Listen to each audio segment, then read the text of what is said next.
This is my true story. I raised my daughter with my bare hands through a bitter divorce and endless night shifts at the hospital. I was there for every fever, every heartbreak, every time she needed me. I thought we were more than mother and daughter. I thought we were best friends.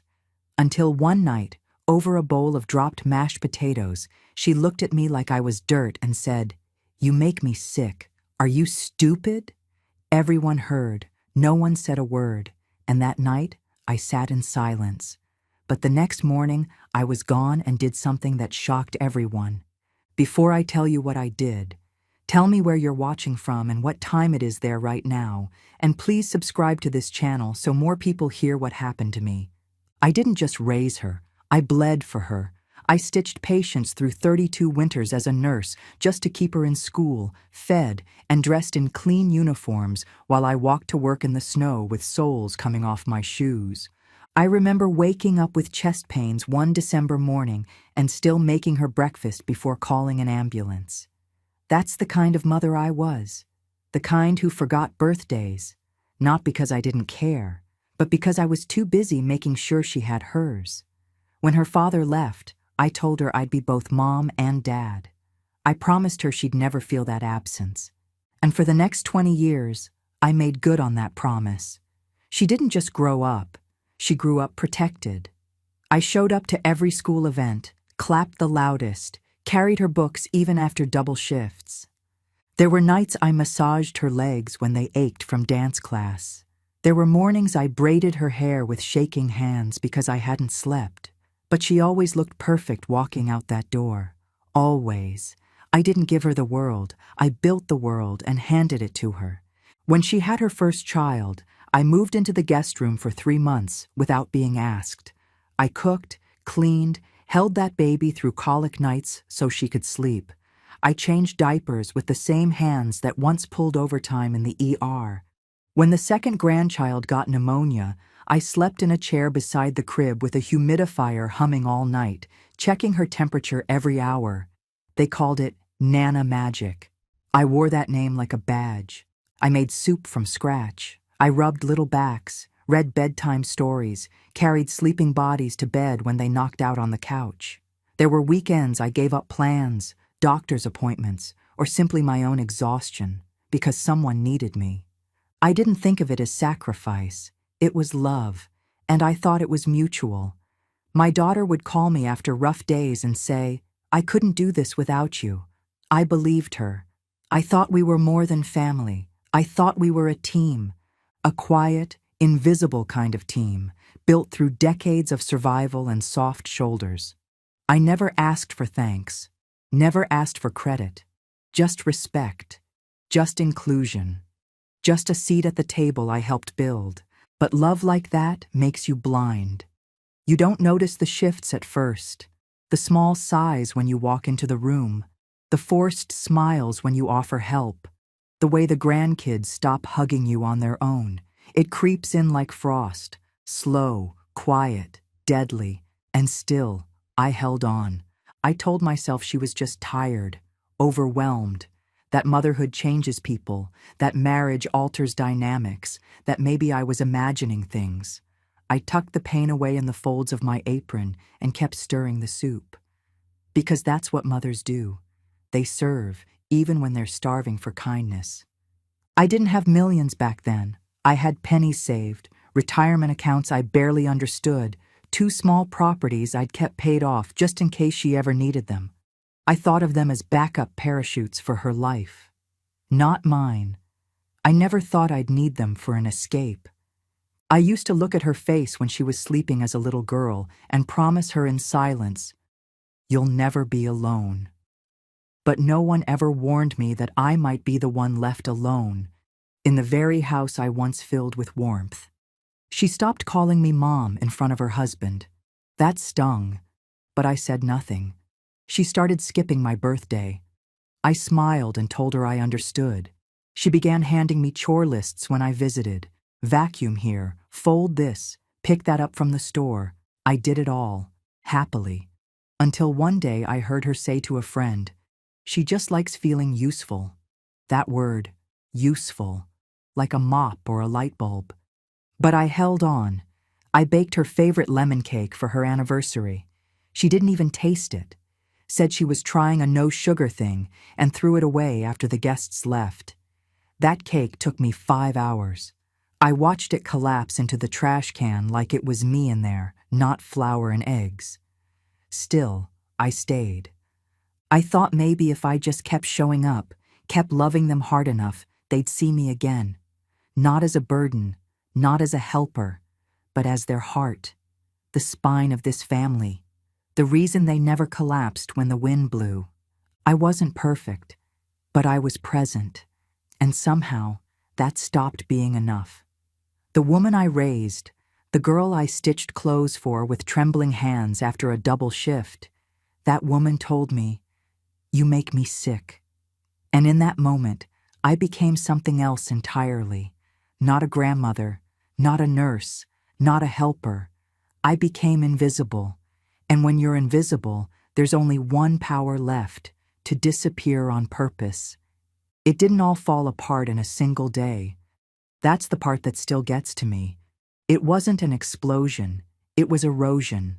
Slow, silent, disguised as normal. The kind of hurt that doesn't leave bruises, just absences. I used to be part of every moment. Birthday parties, school pickups, Sunday dinners. They used to call just to hear my voice. And suddenly, it was like someone had slowly turned the volume down on me until all that remained was static. I'd call and get voicemail. I'd visit and find them out. Plans were made without me. Dinners were eaten before I arrived. And the worst part? I kept pretending not to notice. It started right after she remarried. Her new husband, clean suits, expensive watch, loud laugh that never reached his eyes, never liked me. I knew it from the beginning. He called me ma'am, like it was a chore. He once told me I hover too much. I brushed it off. I was used to being misunderstood. I thought my daughter would see through that, would defend me. But she didn't. She adjusted. She changed shape around him, became sharper, colder. She started finishing my sentences, not to help me, but to silence me. I'd share a memory, and she'd roll her eyes and say, "We've heard this, Mom." I'd bring over food, and she'd say, "The kids don't eat this anymore," as if I was a stranger showing up with irrelevant offerings. And then the language changed. Not just what she said, but how she said it. She stopped calling me Mom when her husband was in the room. She started using my first name around the grandkids. The first time the youngest said, "Hi, Carol," I felt something cold wrap around my spine. I laughed it off, pretended it was cute.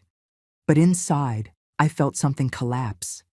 I was becoming optional, an extra, a name, not a role. I was watching myself be demoted in real time, like a character in a story that had outlived her usefulness. She stopped inviting me to school events. "They're just short things. No need to drive over." She stopped asking for help during holidays. "We've got catering this year." I started hearing about birthdays after they happened. "It was just a small thing," she'd say, as if that softened the absence. I began noticing the group photos on her walls, framed memories of moments I wasn't in. Family trips I never knew happened, smiling faces, arms around each other, and me, cropped out of their lives like I was never there. Still, I tried. I offered to pick up the kids from school. She said they already had a system. I offered to babysit so they could have a weekend away. She told me not to worry, that I deserved to rest. Rest. What an ironic word for someone who was never invited to do anything anymore. Rest felt like exile. I told myself I was imagining it, that I was being dramatic, that maybe this was just what adult children do. They build their own lives. But deep down, I knew. I knew this wasn't distance. This was removal. This wasn't space. This was replacement. And the thing that hurt the most wasn't that they were changing. It's that they were pretending nothing had changed. Then came the dinners. Once a month, they'd invite me over. A performance almost. Her husband would smile too wide. She'd overcompensate. asking how my health was, loudly, for everyone to hear. But the energy was off. The kids sat with their tablets. The conversation danced around me like I was a table decoration. And when I spoke, I could feel them tighten, waiting for me to finish, willing me to stop. I remember one dinner in particular. I brought over my famous pot roast, the one my daughter used to beg for on her birthdays. No one touched it. They all had plates of vegan something. Her husband looked at my dish and said, "Wow, that's nostalgic."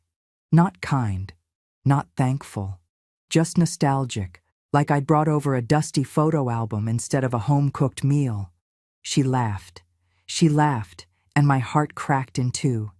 And yet, I stayed. I cleaned the dishes. I kissed the kids goodnight. I said thank you, like a good guest in a house I helped build. Because love does that to you. It keeps you showing up to places you're no longer wanted, just in case they remember how much you mattered. But they didn't remember. They just got better at pretending I didn't exist. I was once the woman who held her through heartbreaks, who held them through fevers and nightmares. And now, I was the one they called by name. I was the woman who needed to stop hovering, the one who was trying too hard, the one who didn't fit. You want to know what betrayal feels like? It's not a slap, it's not a scream, it's a quiet removal, a slow editing out of your own life. And the worst part? They make you feel like you're overreacting, like you're the problem for noticing the erasure. And I noticed. I noticed everything. But I said nothing, because I knew the day was coming. The day when the mask would slip, when the truth would come out, not in rage, but in disgust. When the daughter I raised would look at me like I was the problem. And that day arrived faster than I thought. It was a Saturday evening, a family dinner, nothing special, or at least that's what I thought. I arrived an hour early, like I always did, to help prepare the meal.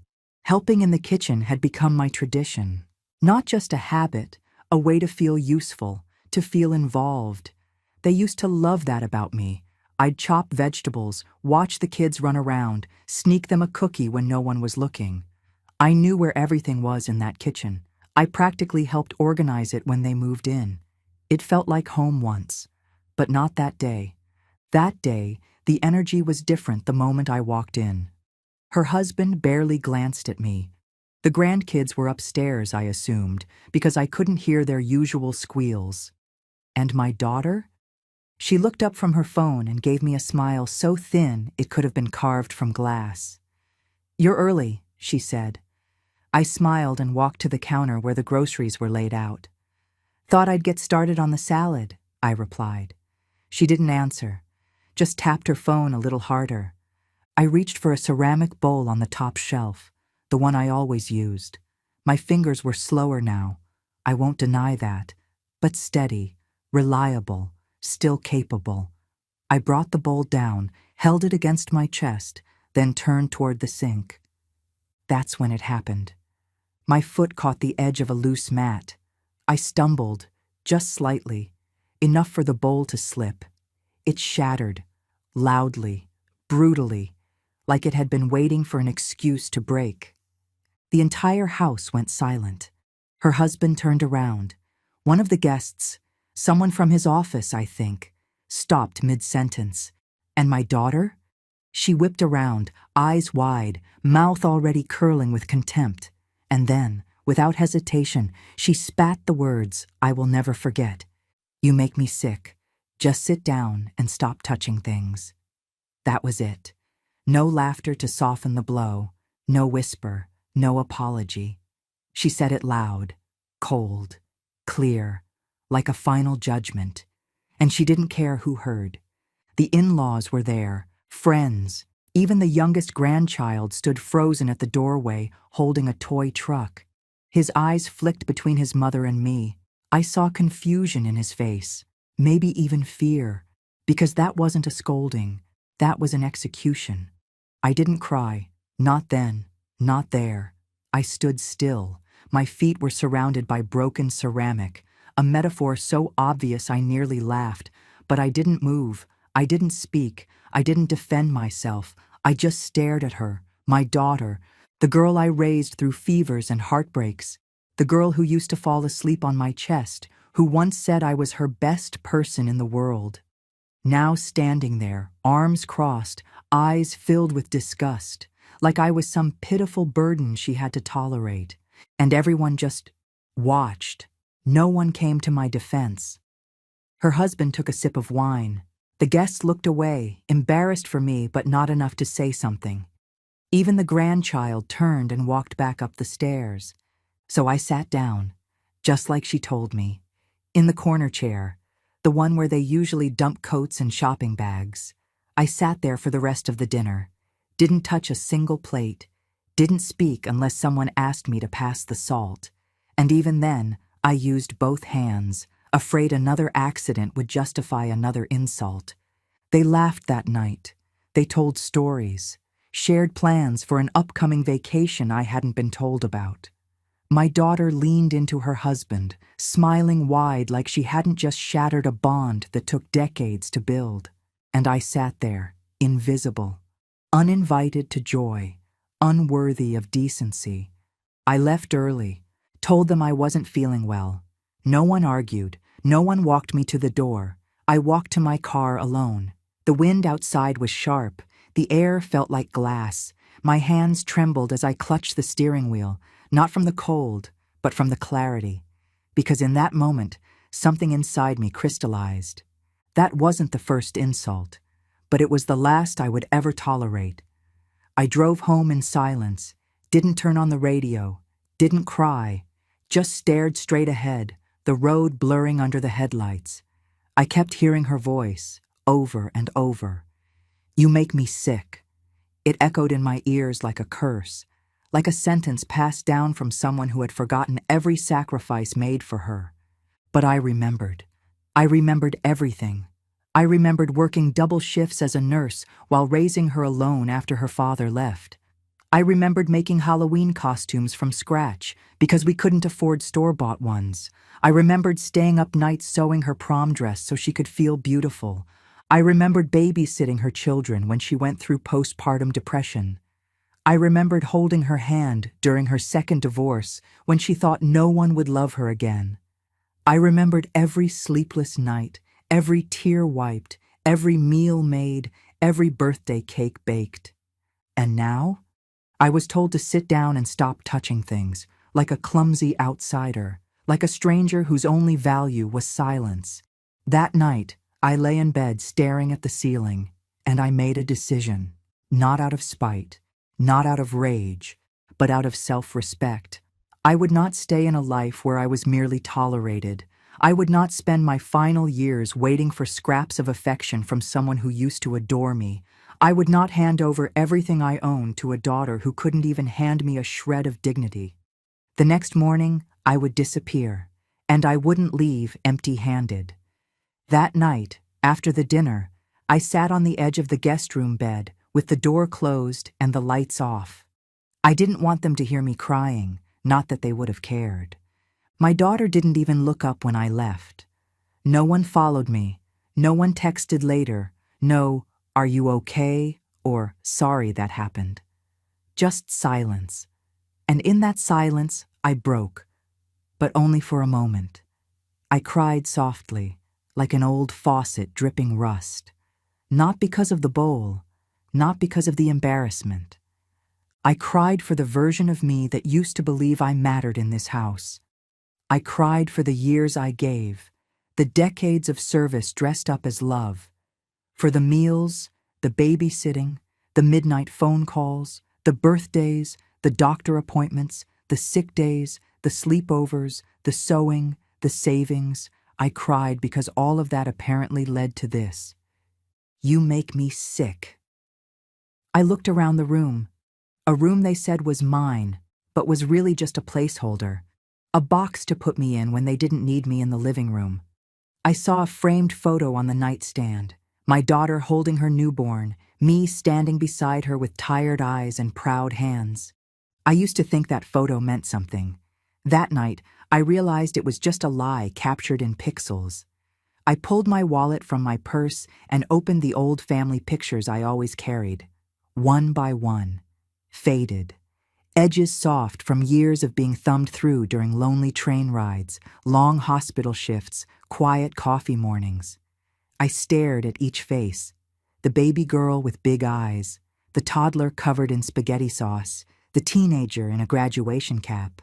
I remembered every version of her, but she had forgotten every version of me. And that's when something inside me didn't just break, it changed. The tears stopped, not because I was done feeling, but because I had finally felt enough. I took a deep breath and said nothing, not out loud, just in my heart. Never again.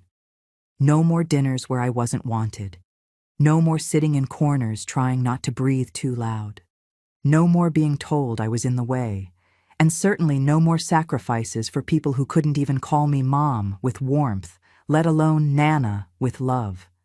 For a few minutes, I sat in that stillness, letting the decision take root. It didn't grow like a wildfire. It grew like ice, cold, steady, clear. I wouldn't beg for respect. I wouldn't correct their version of me. I would vanish, but not empty-handed. Because there was one thing they didn't know, something I never shared, something I'd protected in silence for years, my fortune. It wasn't a castle, no, not the kind of inheritance you read about in tabloids, but it was real, tangible, earned. I'd spent 32 years as a nurse, long hours, night shifts, double overtime. I lived below my means, saved everything I could. After the divorce, I inherited a small sum from my parents. I invested it wisely. Real estate, a few solid stocks. I paid off 2 properties quietly. And over the years, with patience and caution, that quiet nest egg became a full fortune. $2.9 million. All in my name. Every account, every deed, every cent. My daughter didn't know. She assumed I was surviving on pension and goodwill. She once joked, "You're lucky we take care of you, Nana. You wouldn't last a week without us." I smiled when she said that, but I remembered it, just like I remembered every joke made at my expense. That night, in the guest room they generously offered me, I planned my exit. Not for drama, not for revenge, for freedom.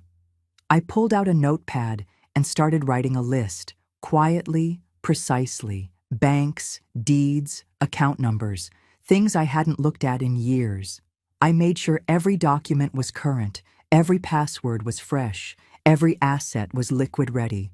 I already knew which account would receive the transfer. It was one I opened in another country 2 years ago, just in case. Not because I expected this, but because somewhere deep down, I always prepared for the day love might run out. I had just hoped it never would. But that day had come. I set my alarm for 5:30 a.m. The next morning would begin like any other, but it would end with me gone. Forever. I folded the notepad, tucked it in my purse, and laid back on the bed. I stared at the ceiling, and for the first time in a long time, I didn't feel powerless. I didn't feel old. I didn't feel small. I felt ready, not for war, but for peace. Real peace. The kind that comes when you stop trying to earn love that should have been given freely. When you stop setting a place at the table for people who hand you scraps. When you stop watering a family tree that only bears rotten fruit. That night, I closed my eyes, and I slept. They always assumed I was broke, that I stayed quiet because I didn't have choices, that the reason I showed up with casseroles and hand-sewn blankets and stories about my good old days was because I didn't have anything else. My daughter once told a neighbor, right in front of me, "We're helping her out a bit. She doesn't have much saved." She said it like charity, like I was some fragile relic that needed storage and soft voices. She had no idea, none of them did. Because I never told, never flaunted, never corrected. I let them believe what made them comfortable, that I was just an aging woman hanging on to the past, grateful for leftover affection. But the truth was something far colder and far more powerful. I had money, real money, Not lottery money, not influencer money, but real, old-fashioned, self-made, quietly grown wealth. $2.9 million, all of it in my name, every single dollar, untouched, unshared, unpromised. For years, I let them think I was dependent, while I held the keys to a fortune they'd never inherit. It started with discipline. I was 28 when I divorced her father. He walked away with a new girlfriend, a new car, and no interest in our child. I walked away with nothing but a nursing degree, a toddler, and rent due. So I did what I had to. I picked up every shift the hospital would offer. I slept in break rooms. I worked weekends, holidays, snowstorms. I ate hospital food and skipped vacations. Not because I was a martyr, but because I had no backup plan. And slowly, year by year, that grit began to pay off. I opened a savings account, then a CD, then a small investment portfolio through a colleague's husband. I bought my first property at 41, a tiny 2-bedroom in a rundown neighborhood, paid off in 7 years. I lived in it, improved it, eventually sold it, and bought another. I never splurged. No designer purses, no spa weekends. My joy came from watching numbers grow in silence, watching possibility pile up like snow. By the time my daughter graduated college, debt-free because of me, I had over $300,000 across multiple accounts. She never asked where the money came from. She just said, "Thanks, Mom," and moved on. And I didn't need gratitude. I just needed to know I had her back. But I kept going.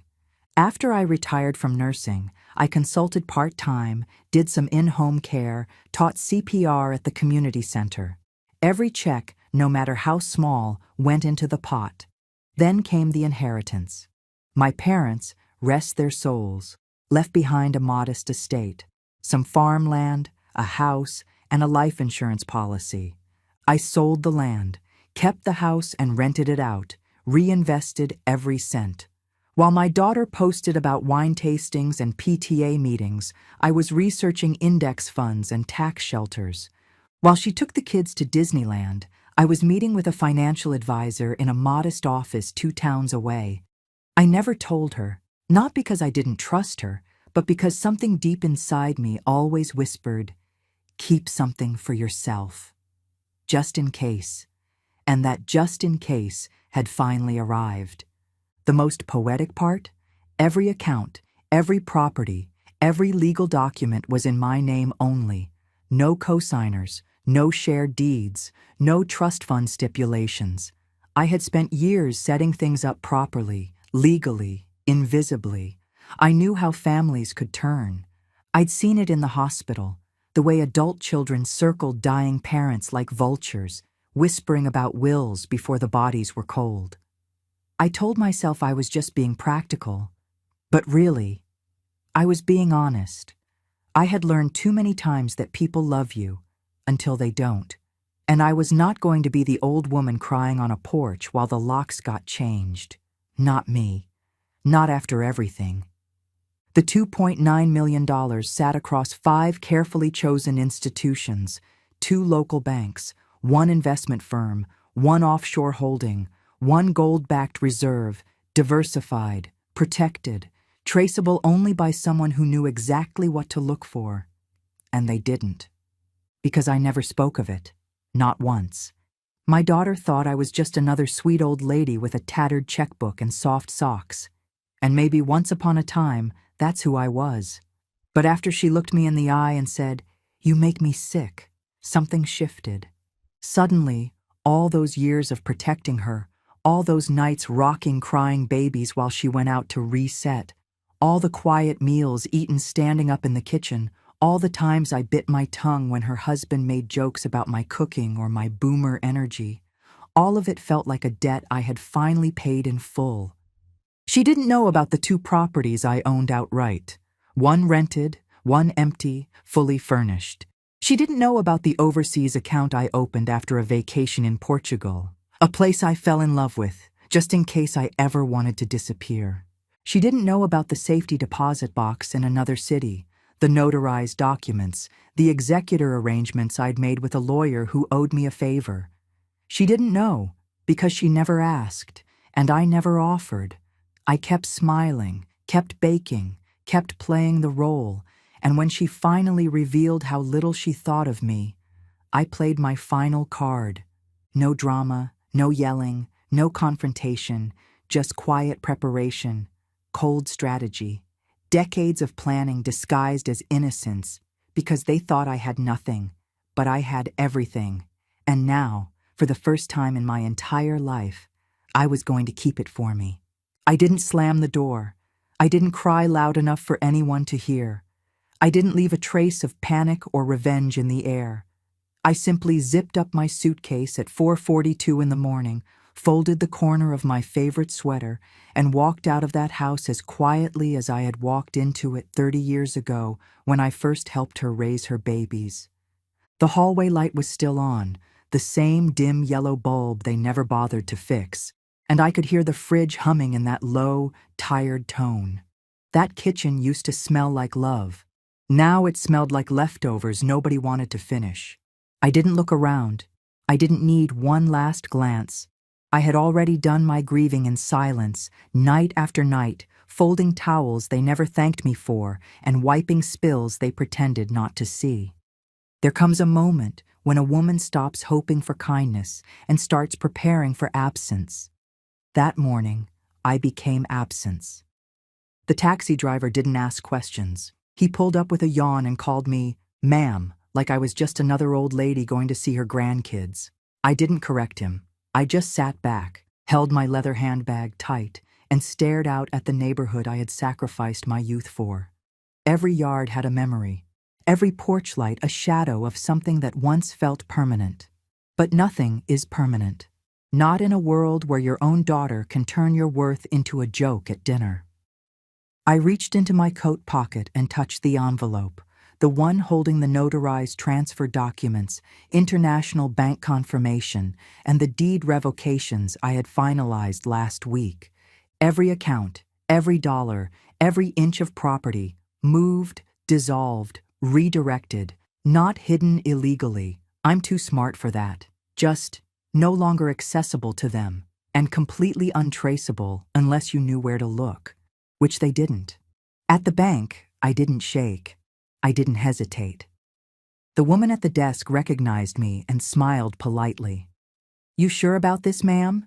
she asked when I gave the final wire instruction. I nodded, not once, but twice. One for her. One for me. I had practiced this moment in my mind for months. The signatures, the passcodes, the verbal confirmations, everything was in place. Nothing was rushed, nothing emotional, just the execution of a decision that had been waiting for the right trigger. And that trigger came the night she looked at me like something she had stepped in and said, "You make me sick." That was the final switch. Not anger, not even heartbreak, just clarity. The kind that strips away everything except the truth. I didn't belong there anymore. And I didn't owe them anything. By noon, I was through airport security with my passport stamped and my carry-on bag double-checked. No family members calling, no texts. They were still asleep in their rooms, dreaming about brunch and Pinterest. They had no idea the woman who folded their laundry and paid for their emergencies had slipped through the cracks of their indifference. I chose a quiet destination, somewhere coastal, warm, where English wasn't the first language, and nobody cared who you used to be. I had gone once before on a nursing conference years ago and told myself then, if I ever vanish, this is where I'll go. And now I was following through. Not out of drama, not even for revenge, just for peace, real peace, the kind that doesn't ask you to apologize for existing. As the plane began to taxi, I looked out the window and didn't feel grief. I didn't feel guilt. I felt untethered. For the first time in my life, no one was waiting on me. No one was counting on me to cook, clean, advise, or disappear. I was finally, gloriously, nobody to anyone. And I had never felt more powerful. In my lap was a paperback novel I bought at the airport, a silly story about a woman who starts over in her 70s. I smiled. Fiction had finally caught up to my reality. In my coat pocket, I kept the backup USB, a copy of all my transactions, my legal protections, and one scanned letter I left back on the kitchen table. Not because I owed them an explanation, but because I knew curiosity would eat them alive.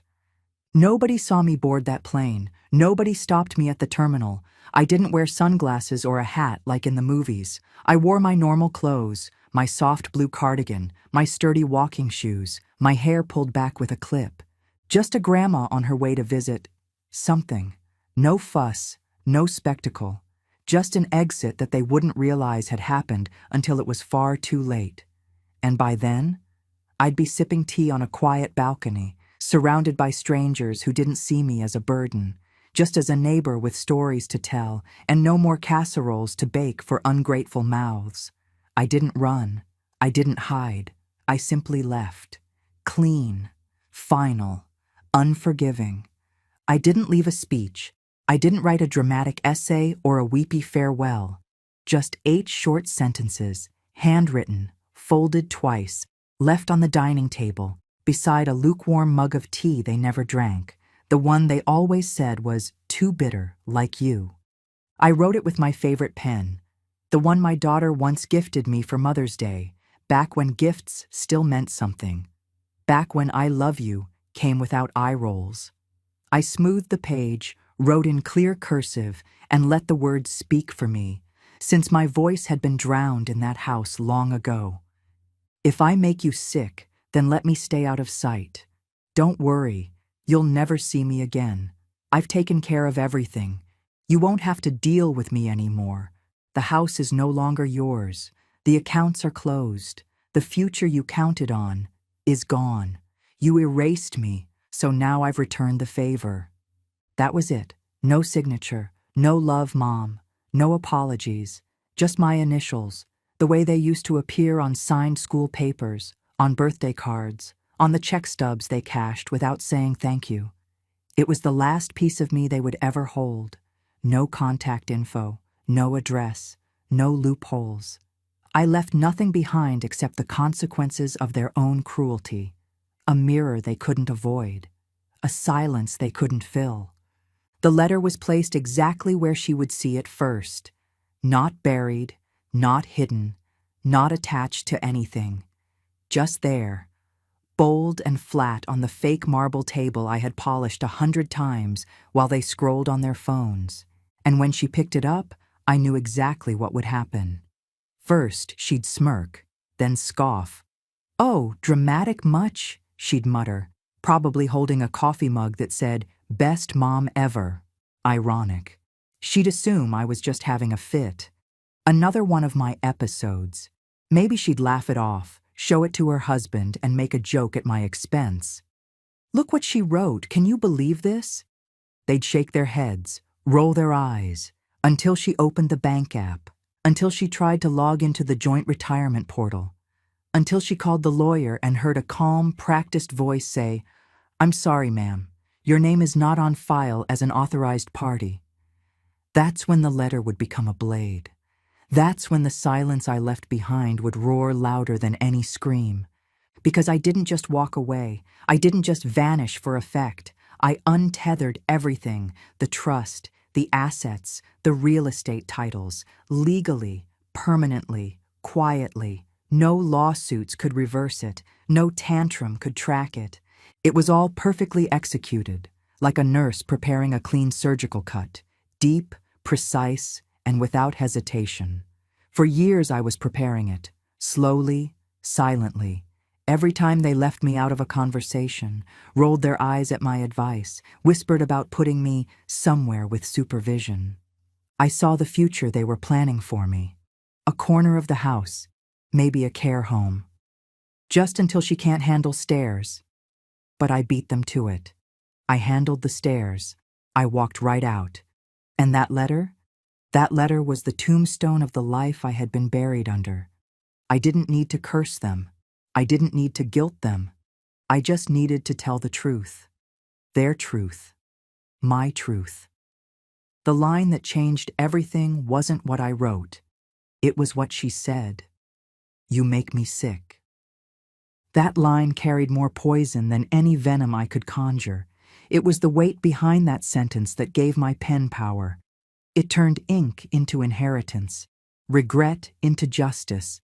And while she stared at that paper with her mouth hanging open, I was halfway to a place she'd never find, not on maps, not on family trees, not even in her conscience.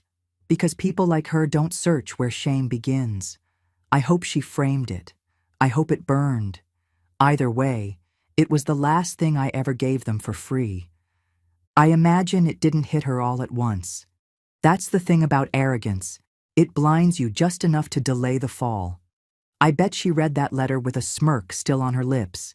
I bet she even tossed it aside, rolled her eyes, and muttered something like, "She'll be back." Because people like her never believe consequences are real. They believe respect is optional, and love is just something owed to them by default. So when she finally reached for her phone, it wasn't out of concern. It was to double-check the schedule for her spa weekend, the one I was unknowingly paying for. But then the little red error popped up. Unable to access account. She probably blinked twice, tried again.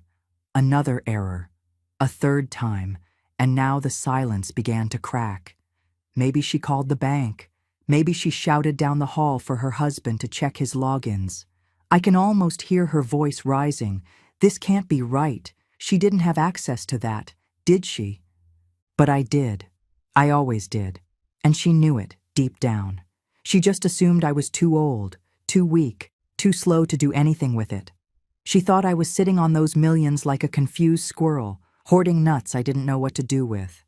But I knew exactly what to do. I knew how to protect myself, how to move every cent legally, smartly, with a strategy she never bothered to learn, because she thought being cruel made her powerful. But the real power?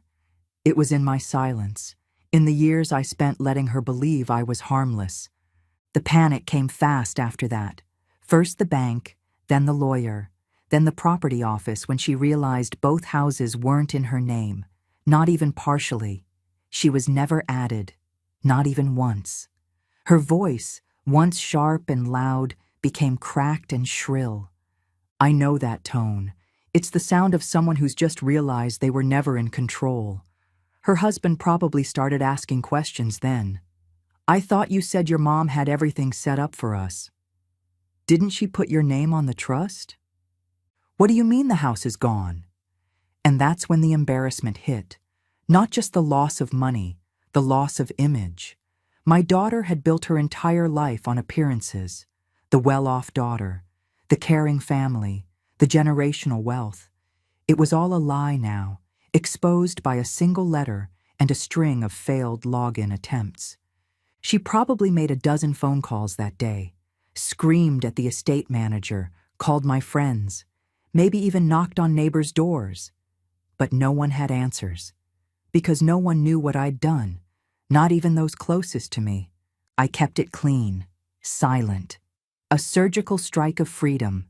And now, for the first time in her life, she faced something she couldn't undo, couldn't talk her way out of, couldn't post about online to make herself the victim, because the paper trail was gone. The inheritance she assumed was hers by birthright had vanished, because she forgot something important. It was never hers. It was mine. Every cent earned through 32 years of aching legs, overnight shifts, back-to-back holidays with no days off, and whispered prayers over unpaid bills. I didn't suffer through that to hand it to someone who winced at the sight of me. I didn't survive divorce, poverty, and humiliation just to end up treated like a moldy casserole dish, useful, then disposable. And oh, how the world must have flipped upside down for her. The family dinners canceled, the new furniture payments bouncing, the tuition fund frozen. Maybe she started going through my old things, hoping to find some hidden clue, some passcode or forgotten document that would save her. But I left nothing behind. Nothing except the absence of me, which for the first time cost her something real. Not my help, not my time, not my affection, but cold, hard, irreversible cash, the kind that makes or breaks futures, the kind she thought would always be waiting for her. Because why wouldn't it? In her mind, I was just a background character, a tired old woman in the corner of every memory, until I wasn't, until I rewrote the ending. I wonder when the tears started. Not the tears for me, those wouldn't come, but the tears for what she lost, the lifestyle, the safety net, the fantasy of being the good daughter, the favored one. Now she was just another woman staring at an empty bank account, wondering how her own mother outsmarted her. I bet she cursed my name, said I was dramatic, said I was cruel. But the truth is, I gave her exactly what she gave me. Nothing. It didn't take long for the whispers to start. Shame never stays behind closed doors, especially when the people doing the whispering once envied you. Her friends, the ones who used to crowd around her at school pickup and sip lattes while bragging about vacation homes and inheritance plans, started asking uncomfortable questions. "Where's your mom? Haven't seen her in weeks. Didn't you say she was leaving you the lake house? Wait, you mean she just vanished?" And I know my daughter. She probably smiled, gave some polished answer like, "Oh, she's just traveling. She needed a break." But her voice cracked, her hands fidgeted, because every question chipped away at the mask. Behind closed doors, she was unraveling.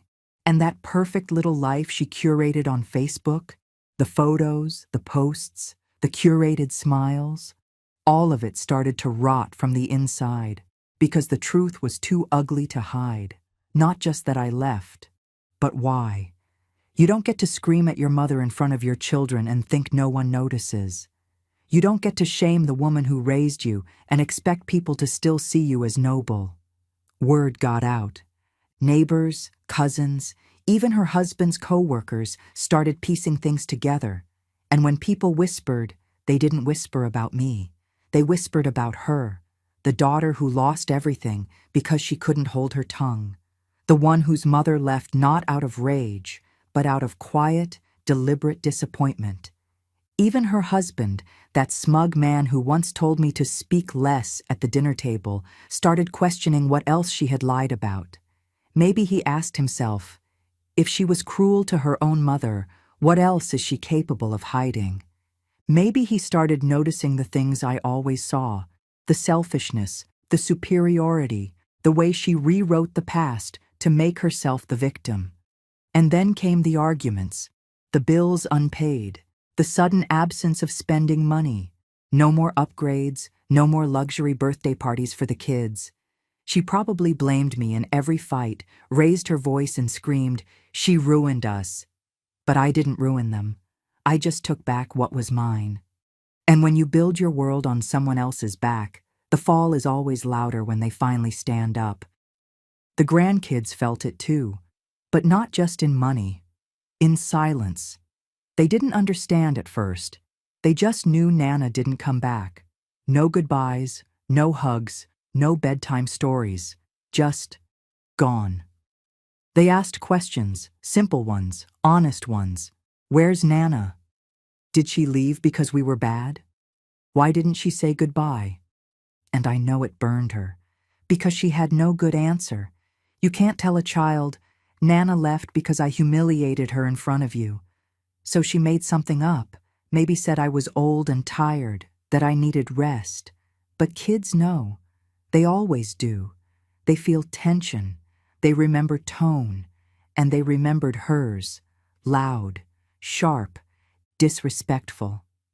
They remembered the moment I dropped that bowl and how their mother's voice sliced through the air like glass. I didn't leave because of one sentence.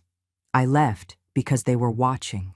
Because the next generation was learning that love comes with conditions, that elders are expendable, that kindness is weakness. And I wouldn't let that lesson stand. Her reputation faded faster than she imagined. Birthday invitations stopped coming. Friends stopped texting. Even the ones who didn't know the details kept their distance because they saw the look in her eyes now, the desperation, the bitterness, the awareness that something permanent had shifted, and when people asked, she tried to blame me. My mother's always been dramatic. She never liked my husband. She just snapped. But the lie never sat right. Because the woman they remembered, the woman who volunteered at every bake sale, who helped every neighbor with groceries, who showed up to every school play in the front row with flowers, that woman doesn't snap. She reaches her limit, quietly, fully, and once she's gone, she doesn't look back. She probably went through my things, trying to find proof of betrayal, hoping to discover some dark secret that would justify her story. But all she found were photo albums, cards, notes from her childhood, memories she didn't deserve to hold anymore. Maybe she burned them. Maybe she cried. Maybe she told herself she didn't care. But I know better. Because when pride fades, truth takes its place. And the truth is, I didn't ruin her life. I just stepped out of it. And in doing so, I showed everyone what she'd become, without saying a word. I never thought peace would feel like this. Not quiet, not still, but free. My mornings start with the smell of salt in the air, not burned coffee and backhanded comments. I wake up to the sound of waves, not slammed doors or disappointed sighs. I don't check my phone anymore. There's no one to impress, no one to beg for kindness. I grow tomatoes now. I walk barefoot on stone patios. I sit beside stray dogs who ask for nothing but presence. And I give it. Because here, I am not a burden. I am not in the way. I am not a woman whose value depends on how steady her hands are or how quiet she can make herself at dinner. I am just a person who finally remembered that survival is not the same as living, and silence is not the same as peace. The villa is small, nothing luxurious, but every inch of it belongs to me. The bed, the walls, the air. No one raises their voice here. No one watches me like I'm a cracked dish waiting to be thrown away. I talk to the shopkeepers. I bring flowers to the neighbors. I volunteer twice a week at the clinic down the road, mostly cleaning wounds and reading to lonely patients. They call me Señora Bonita, not Mom, not Nana. And yet, somehow, I feel more loved. I laugh more here, not because there's so much to laugh about, but because nothing hurts anymore. The ache I carried in my bones for years, the ache of being tolerated, not treasured, it's gone now. I buried it quietly between one plane ticket and a final handwritten note. Sometimes I look out at the sea and remember her voice, the voice that once begged me for bedtime stories, the same voice that spat out, "You make me sick." And I ask myself, did I overreact? Was it just one moment? But then I remember, moments like that don't appear from nowhere. They grow. They root themselves deep inside people who let resentment thrive. I didn't leave because of that sentence. I left because that sentence told the truth. A truth I had ignored for too long, that I was no longer seen as love. I was seen as clutter, as weight, as a mirror she didn't want to face anymore. They'll survive without me. I know that. And I hope, for their sake, they change. I hope my grandchildren grow up with more gentleness than their parents. I hope they learn that love is not loud, not demanding, not cruel. It's soft, it's persistent, and sometimes it leaves not to punish, but to protect itself. I've written no new will. There's no new heir. The money I saved, the assets I moved, they're just mine. Not out of revenge, out of self-respect. Maybe one day I'll leave it to a children's shelter, or a stray animal rescue, or a nurse who's been forgotten by her own family. But I will never again give everything I have to someone who thinks I am nothing. I don't need to explain myself to anyone, not anymore, because the truth has already spoken, in my silence, in my absence, in the trail of empty accounts and unanswered questions I left behind. They may call me cruel, they may call me selfish, but those who know, know. You don't abandon people who love you. You abandon places where love has already died. Now, each sunset feels like a final word. Each breeze feels like a thank you. Each meal I cook for myself, with no one watching, no one judging, tastes like freedom. And every time I hear children laugh in the street or a neighbor knock just to say hello, I am reminded that life doesn't end where love is lost. It begins again, where it is found. I may be gone, but now I'm somewhere I'm wanted, not just tolerated.